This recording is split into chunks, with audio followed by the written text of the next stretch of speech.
Welcome to followtheboat.com. Tales not just from the high seas.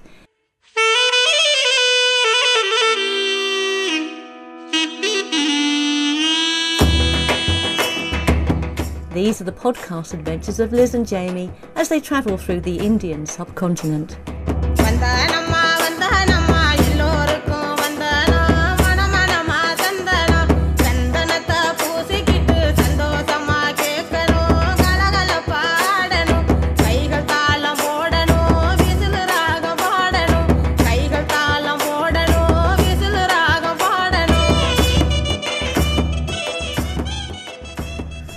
Hello and welcome to Series 2 of Follow the Boat podcasts, and it's been almost 12 months I think since you last heard from us, and we've been very busy. What have we been up to, Liz? Yeah, we have been busy. We've been all over India. Well, we've been to right up to the north in Darjeeling and even up into Sikkim.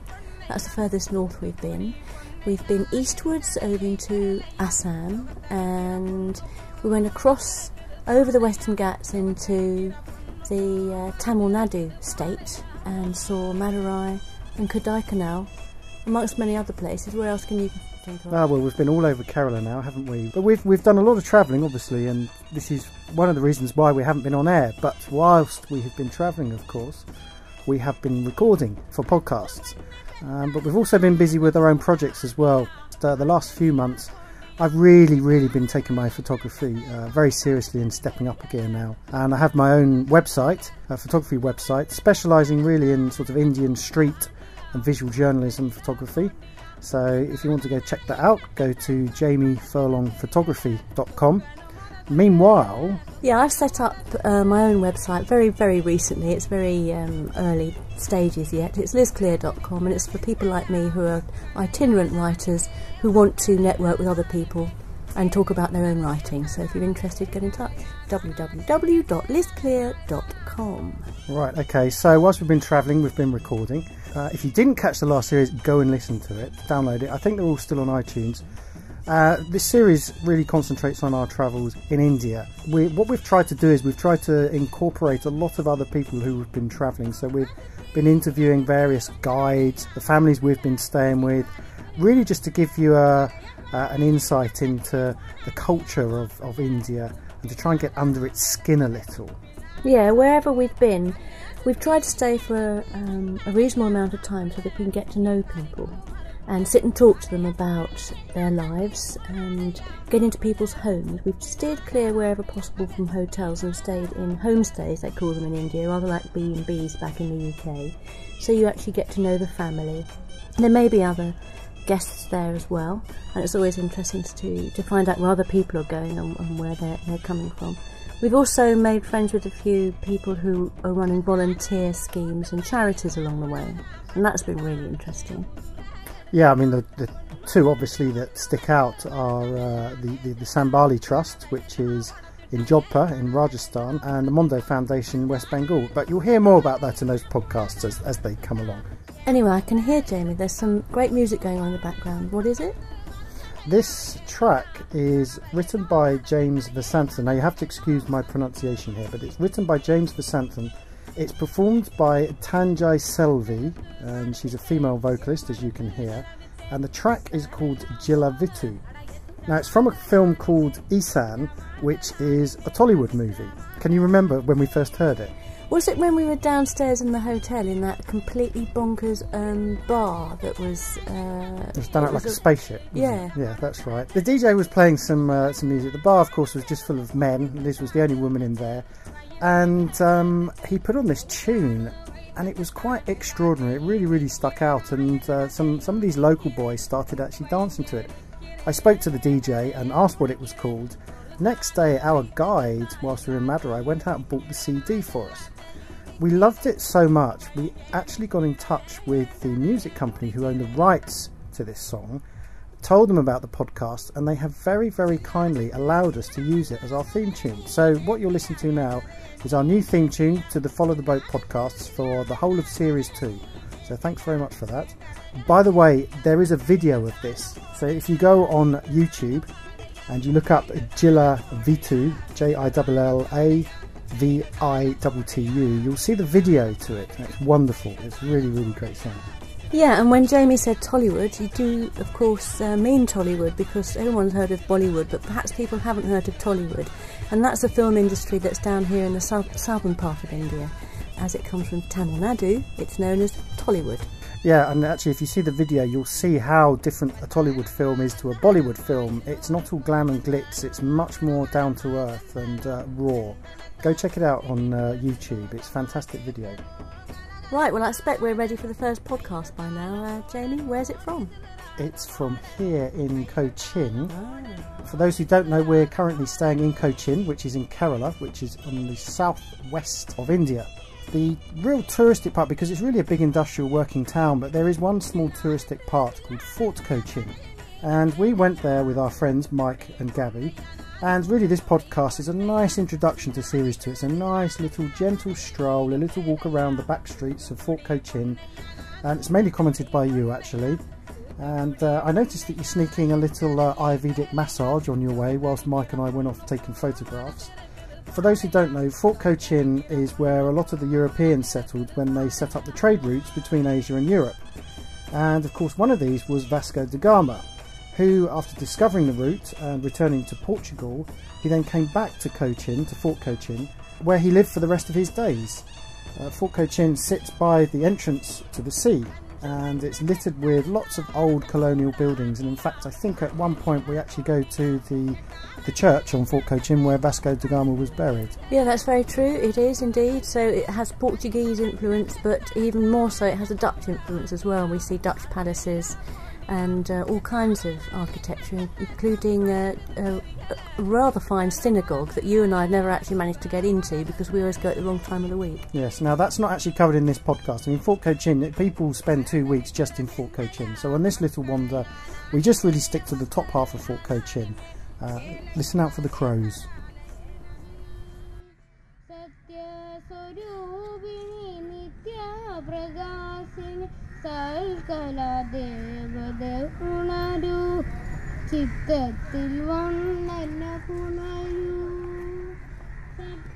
So we've just taken the ferry across from Bulgati, the Vipine ferry, so it's not actually Bulgati, we've come from Vipine Island over to Fort Cochin, and we're starting at the top here by the entrance to the sea, and you've got all the Chinese fishing nets all set up here, but they're not in the water at the moment. We don't know why. We think perhaps it's got something to do with the current or the tides, but they're not being used at the moment.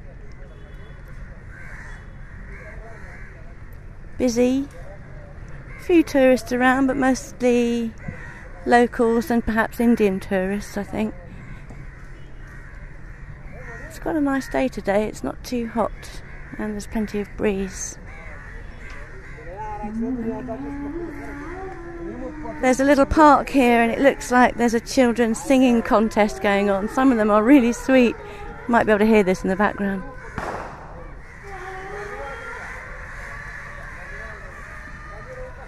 Got quite a few fireworks going off, banging around, frightening the crows. The sound of the crows is constantly wherever you go in India, you've got the sound of the cawing of crows.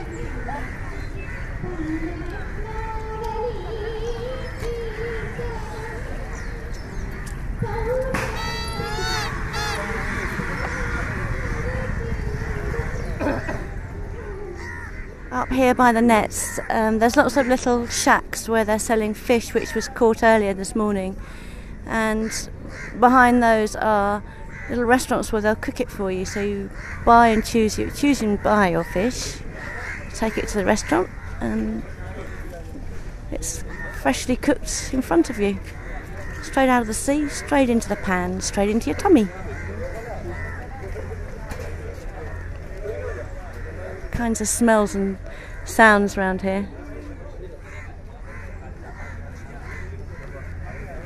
Difficult to capture in words, but we've just walked past a guy who had 3 baskets in front of him, and he called it over to us and took the lid off the top basket, and out has popped a snake. And it's now dancing for us. Some kind of, I don't know what kind of snake it is. Very beautiful, incredible markings. And as he puts the lid on, it tries to bite him, but he catches it in the lid. It's very good indeed. What kind of snake is that? Cobra. It's a cobra. It's some kind of cobra because it's got the big wide...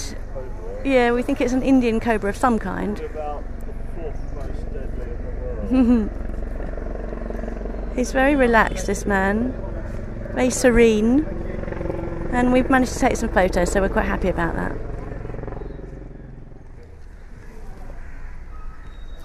So here we are at St Francis Church, the oldest church built by Europeans in India. Christian church, obviously. Being the second day after Christmas, you've still got lots of lights and Christmas deckies up at the front here. Simple lawn around the garden with some paths. Built in about, I'm not sure of the date because I don't have my guide with me, but I from memory seem to remember it's 17th century, early 17th century originally.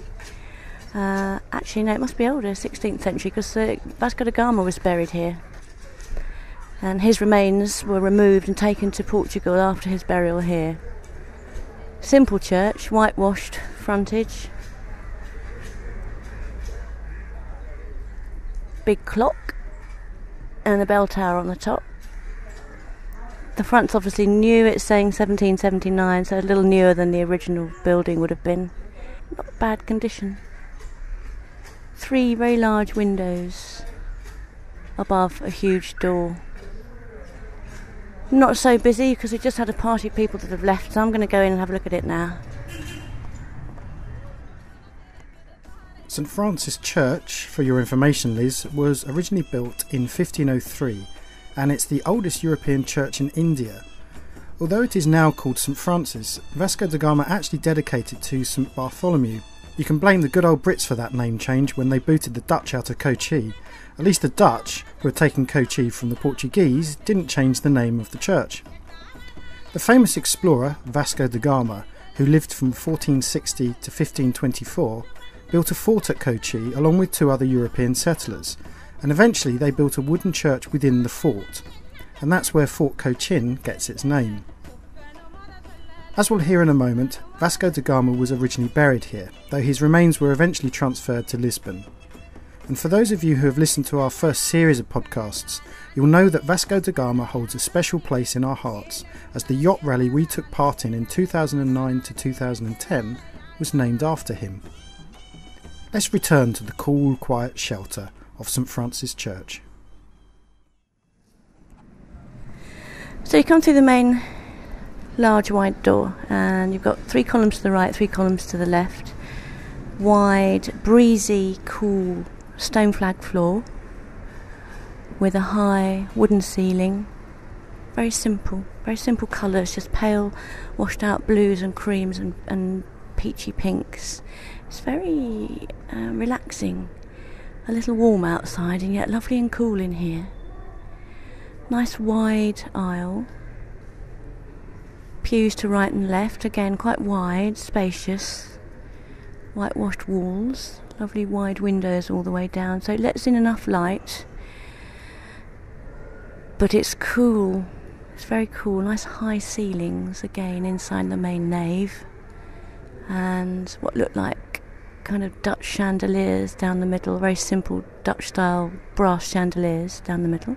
And on the right and on the left are wooden beams suspended by rope from steel girders, painted pale blue, so they're in keeping with the church. And they hang freely, and a rope pulls them from left to right, and hanging from them about 2 feet deep is a piece of fabric. So as they are pulled from left to right, they cause the air to move. So in the summer months when it gets very hot here, sort of May, June is the hottest time, these fans are pulled from outside by somebody and they fan the congregation and help to keep you cool. Punker wallers outside punking the waller. No, they're the wallers, and I guess the punk bit is the fan bit. The pews are not solid wood, they're wood, and each of the chairs is cane, ornate cane seating. It's very nice, again nice and airy. Laid into the wall a number of headstones, memorials, one of which is to Vasco da Gama himself. Got a date of 1688 here, but I think Vasco da Gama goes back beyond that, but his tomb's too difficult to read. It's been worn away. 322 years old, in case you missed that. Some guide is telling somebody. And at the front, it's all very simple here. It's not very ornate at all. It's quite Puritan, not particularly Catholic. I'm not sure what the religion would have been, but it's a Portuguese originally, and very simple now. Red, black and cream tiles in a diamond pattern up the middle of the church in the aisle, and to the right and left at the front and on the altar. Incredibly beautiful, simple wooden ceiling. I love the ceiling. In this heat, it's a really great place to come and just sit, relax and cool down. It's really special. So outside the church there's a playing field. It's marked up as a football pitch, and it's also used for playing cricket. There's nobody on there today, and I don't blame them. It's quite warm. I think they pray in the mornings and the evenings usually. Tree lined, there was wide roads all the way around it, all part of the original colonial settlement here. Huge Cochin club on my right, overlooking the sea. There's spectacular trees here. Some deciduous, distinctly European looking trees. I think I'm looking at a horse chestnut. How strange. No, it's not quite the same. The houses that surround the green and outside the church, like a lot of English villages, are very well to do, very smart houses, pretty, big, lovely windows, verandas and tiled roofs, beautifully kept, whitewashed. Some of them are private homes, but quite a lot of them are hotels and B&Bs, or they call them homestays here. You stay with the family, they'll provide you with a room and you eat with them and use their facilities, and these are really quite posh versions of B&Bs. Some owned by locals, some owned, I understand, by Europeans as well. It's supposed to be a good way of getting around India, actually, to stay in these homestays. I think Jamie and I might be doing a bit of that later.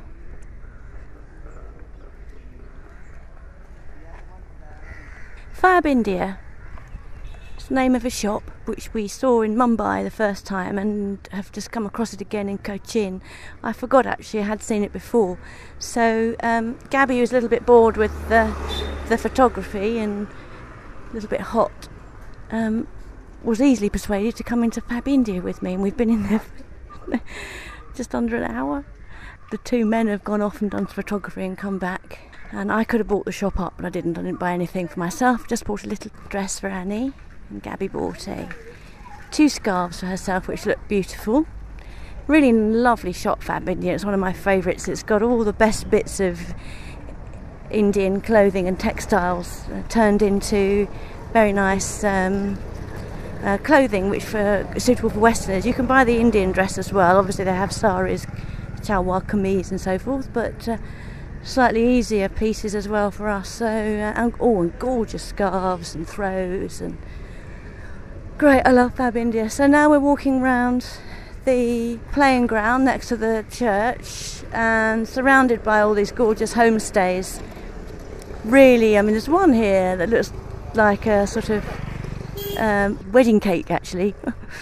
And others that are really, really very smart indeed. The Malabar House. I think Jamie and I will have to go there for lunch one day. It looks gorgeous. A little bit of traffic around, not too much, but if there's one car, you can hear it. You can hear it coming, you can hear it going past, and you can hear it going off into the distance. Because there's one thing they like doing, it is banging on the hooter wherever they go. Cricket. The boys are playing cricket. We've got two cricket games going on here now. in the sunshine. Thank you, Mr. Carr. A lot more tourists in this part of Cochin than over in Ernakulam. But still very laid back, and you don't get that hassled. You get a few tuk-tuk auto rickshaw guys telling you that they've got the best Ferrari on the island and would you like to be taken out for the day and blah blah blah. You get a bit of that. You get a few people trying to flog you, I don't know, strange little wooden things. Fans, which isn't a bad idea actually. Postcards. And peacock feathers are very popular. Peacock feathers in the shape of a fan. All around us the sound of the cawing crows, excuse my slipping of the lips there, cawing crows, and above me I can see a Brahmin kite circling, beautiful bird, white head, golden wings. See them round the boat quite often taking fish from the water. Now we're moving into the sort of Shishi area, Fort Cochin. Lots of pretty little shops, expensive things in them, smart looking cafes and little restaurants where all the tourists go. So I'm now with a resident of Fort Cochin. My name is Nizam and I am living in Cochin and working in Kochi International Marina. Living in proper Cochin, named Seelatuparambu. Now I've heard this expression before, proper Cochin. What does proper Cochin mean? Real Cochin is only Matancheri, Fort Cochin and a part of Pallurthi. Okay, what I should explain here is that by the fishing nets, yes, the area that's by the sea, that looks onto the sea, which is the sort of Fort Cochin, Matancheri Island, yes, you call that proper Cochin. Yes. Yeah. So what's Ernakulam then? If that's proper Cochin, what is Ernakulam? In past, they made that name to Ernakulam, the new city. New city become the name in Cochin. And really the name of Cochin, the Ernakulam city is called Kanyanur. That's a taluk. What's taluk? Taluk means like a corporation. Yeah, because Ernakulam is the industrial working part of Cochin, isn't it? Whereas now I'd say Fort Cochin is probably the most touristic, isn't it? The most amount of tourists will go to Fort Cochin rather than Ernakulam, as we've seen from walking around. But you live in a little community, don't you, called Seelatuparambu. I struggle with it. Can you tell us? Seelatuparambu. What does that mean? It's a Muslim Hanafi trust name. It is Hanafi. It's a part of 3 or 4 parts of Muslims here. It's one part is Hanafi. That's more rich people. Most of Muslims are 3 parts. The richest part is Hanafi. Okay, so it's not quite a caste system, is it? But it's something similar where you have different social structures. Yeah. Yes, it is 3 different. Yeah. 3 are different. And where you live, it's a kind of quadrangle, which is a square of grass, and around 3 sides, I suppose, are residential homes, some of which are the kitchens of the cafes, aren't they, that back onto the streets outside. Yeah. And then the 4th, you've got the little archway which you walk through, and I suppose that's the main entrance, isn't it? We have 2 main entrances. Oh, well, I've never seen the other one. It's hidden. How many people live in your little community? In here, I think it's about 150 or 200. Okay, so and so how many families is that, do you think? Probably 30 families or something? 30 houses? 30 and more. Yeah. So you mentioned that you work in the marina. What is it you do here?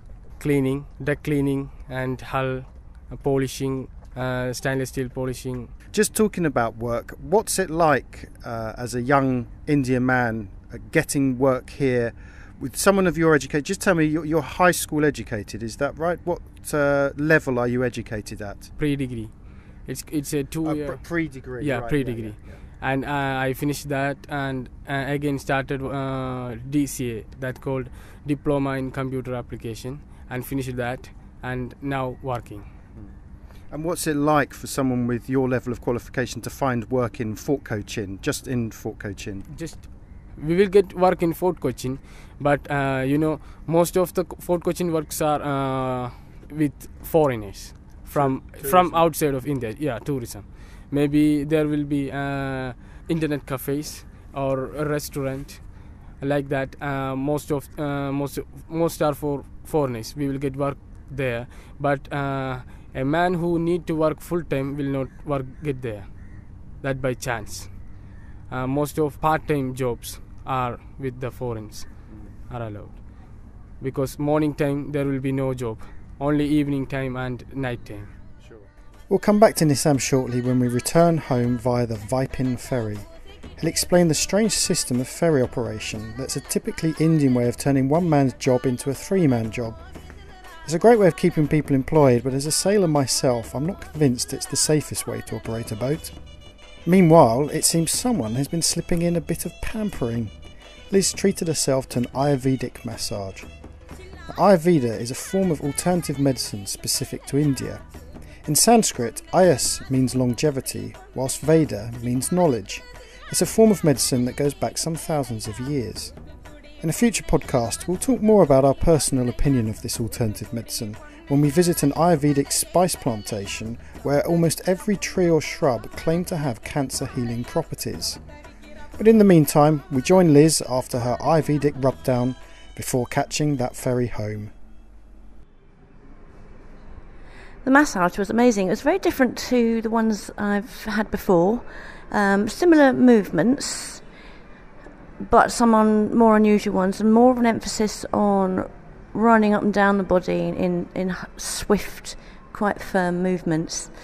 And also, obviously, Ayurvedic oil is the main part of the treatment, so you get a lot of oil, lots of different smells coming, and you slip on and off the bench quite easily. I have to have a very good shower afterwards to get rid of most of the oil. She preceded the treatment by sitting me on a little chair, naked apart from a little loincloth, stood opposite me, and then put my palms together, and she put her palms together in a sort of namaste style, and she recited a poem or a prayer beforehand, which was quite sweet, with her eyes closed, so I closed mine.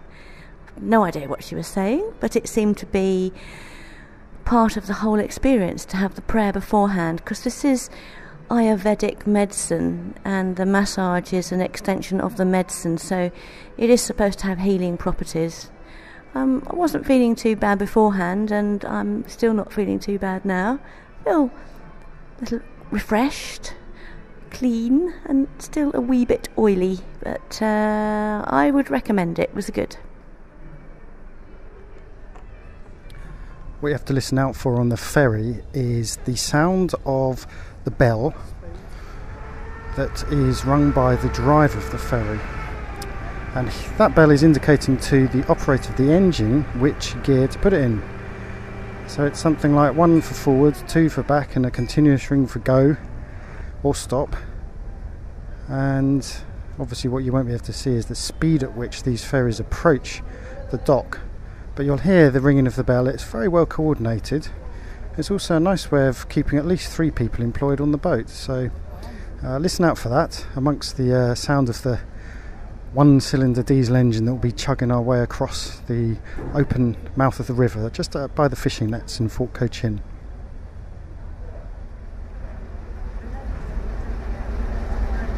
Okay, skipper's climbed on, ringing the bell. The boys are jumping on the side, getting ready to slip the lines. Everyone running to their stations. Just watch them slip the lines now. 2 rings for reverse.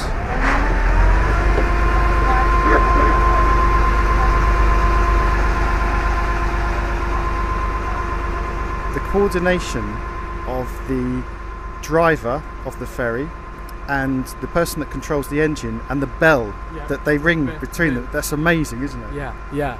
Most of the foreigners are really amazing about that. Most of the boat have only one controller. should be the driver. But here the engine acceleration is controlled by someone, and the gearbox is controlled by someone, and the main driver is another one. 1, 2, 1, 2, 3. So swinging the bow hard round. See, only one of them can see outside. The other two are down in the engine, aren't they? Only in main boats, most of the driver can only see the outside, and he will control. He will make the gear, the forward and reverse in a belt, and also the acceleration in another belt. In 2 belts, boats are working here.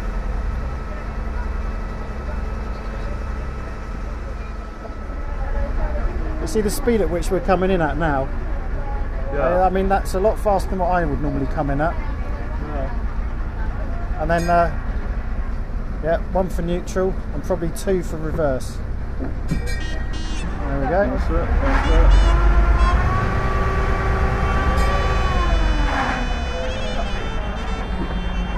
There we go. Journey over. Little bump there. Why do you need a stop?